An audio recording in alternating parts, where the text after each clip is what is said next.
मीरपुर नाम के शहर में तेजस अपनी पत्नी नीरू के साथ रहता था। पति पत्नी दोनों ही नौकरी करते थे। एक दिन तेजस गांव अपनी माँ के पास फोन करता है। हेलो, प्रणाम माँ। जीते रहो माँ, तुम दादी बनने वाली हो हैं? अरे वाह, ठीक है बेटा, मैं कल ही आती हूँ। जब माँ जी शहर पहुंची तो बेटे बहू ने बहुत अच्छे से स्वागत किया। लीजिए माँ जी, चाय। अरे गर्मा गर्म पकोड़े ले आओ माँ के लिए। नीरू रसोई में गई और 2 मिनट में ही पकोड़े ले आई। जी ये लीजिए। बहू जादू से बनाए हैं क्या? अभी तो रसोई में गई थी। यम्मी। माँ जी, शीला रसोई में पकोड़े तल रही है, मैं बस लेकर आई। हे भगवान, मेरा धर्म भ्रष्ट कर दिया तूने। अब तो गंगा जल से शुद्धिकरण करना होगा। दूसरे दिन, माँ जी मैंने नाश्ता बना दिया है, ऑफिस जा रही हूँ। पर अभी तो घर का सारा काम पड़ा है। शीला आती ही होगी, झाड़ू पोछा बर्तन कपड़े वो सब कर लेगी। हमारे जमाने में घर का सारा काम हम ही करते थे। जी माँ जी, आप बहुत होशियार हैं, मैं घर ऑफिस दोनों नहीं संभाल पाती। तो जरूरत क्या है घर से बाहर जाकर चाकरी करने की? वैसे भी घर का काम खुद करने से घर में बरकत आती है, समझी? पर माँ जी। पर वर कुछ नहीं, इस महीने की पगार मिले फिर ऑफिस बंद है। हाँ। रात को नीरू तेजस से कहती है, सुनिए जी, माँ जी बोल रही थी कि मैं नौकरी छोड़ दूं।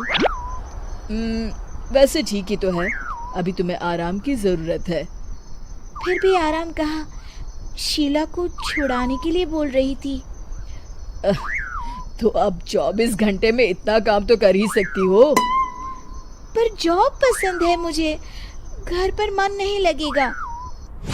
अगले दिन जब दोनों ऑफिस के लिए निकल रहे थे, मेरी तो कोई कीमत ही नहीं है इस घर में। माँ जी, आजकल महंगाई बहुत है, रहन सहन भी बदल गया है, दोनों नौकरी करते हैं तभी ठीक रहता है। अच्छा, तू कहना क्या चाहती है? मेरा बेटा तुझे बिठा के खिला नहीं सकता? तू ही इस घर का खर्च चला रही है, हैं? नहीं माँ जी, मेरा वो मतलब नहीं था। मतलब खूब समझती हूँ, ये बाल धूप में सफेद नहीं किए मैंने। हाँ। अब तो ये रोज का काम हो गया था। तेजस भी रोज की झिकझिक से परेशान हो गया था। एक दिन उसने कहा, नीरू, वैसे भी तुम्हें मैटरनिटी लीव मिलने वाली है, तो अभी से ही छुट्टी ले लो। पर क्या, मेरी सैलरी अच्छी खासी है। आखिर नीरू ने रिजाइन कर दिया। जब बच्चा हुआ तो घर में सब बहुत खुश हुए। कुछ दिनों बाद तेजस फाइल देख रहा था। क्या हुआ तेजस, कुछ परेशान लग रहे हो? हाँ, वो हमारी जितनी सेविंग्स थी वो तो हॉस्पिटल में और छठी के फंक्शन में खत्म हो गई है नीरू। और अभी वैसे मंदी चल रही है तो मैं बोल रही थी कल मुन्ना को हेपेटाइटिस का टीका लगवाना है। नीरू, क्या पोस्टपोन नहीं कर सकते?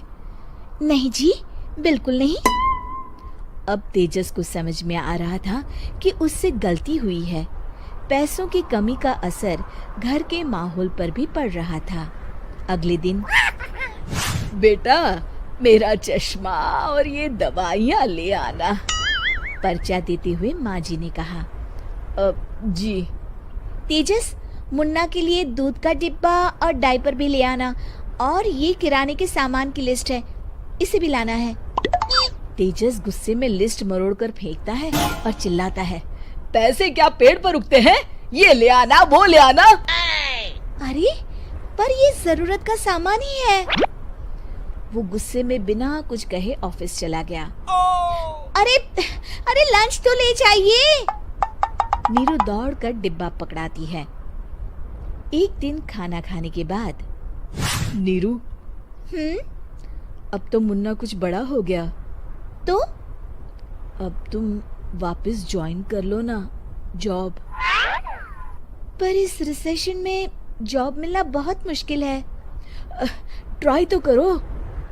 फिर मुन्ना? माँ जी है ना, और एक फुल टाइम मेड भी लगा लेंगे। पर माँ जी, उन्हें तो पसंद नहीं। तभी माँ जी वहाँ आ जाती है और प्यार से नीरू के सर पर हाथ फेरते हुए बोलती है, अब मेरी समझ में आ गया बहू, पहले के और अब के समय में अंतर है।